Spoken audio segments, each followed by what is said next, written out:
আগের পর্বে আপনারা শুনেছেন কিভাবে ও আমাকে চেক করতে শুরু করেছিল। তারপর কি হলো সে গল্পটা শুনুন।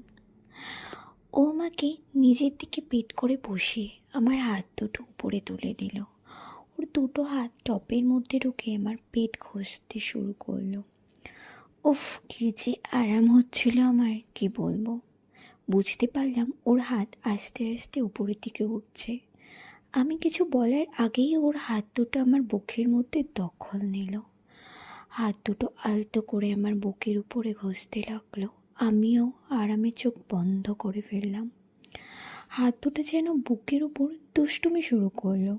আমি বুঝলাম এবার একে থামাতে হবে, তাই একটু জোরে ঠেলে দিয়ে হাত দুটো সরিয়ে দিলাম আর বললাম, অনেক হয়েছে চেক করা, এবার থামো। ও বলল, দাঁড়াও দেখি, একটু তো চেঞ্জ হয়েছে মনে হচ্ছে। বলেই আবার আমাকে নিচের দিকে টেনে নিল। আমার হাত ছড়িয়ে মনের মতো করে চটকাতে শুরু করলো।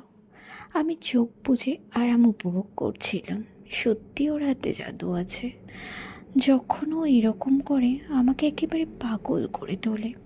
অনেকক্ষণ ওইভাবে আমাকে চটকে আর আমার কানের কাছে এসে বলল, আগের থেকে অনেক বেশি নরম লাগছে। সত্যিও আমাকে খুব গরম করে তুলেছিল।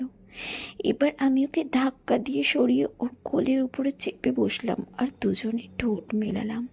অনেকক্ষণ ওইভাবে করে ওকে আমি জড়িয়ে ধরে বুকে মাথা ফেলে বসে গেলাম পরম শান্তিতে।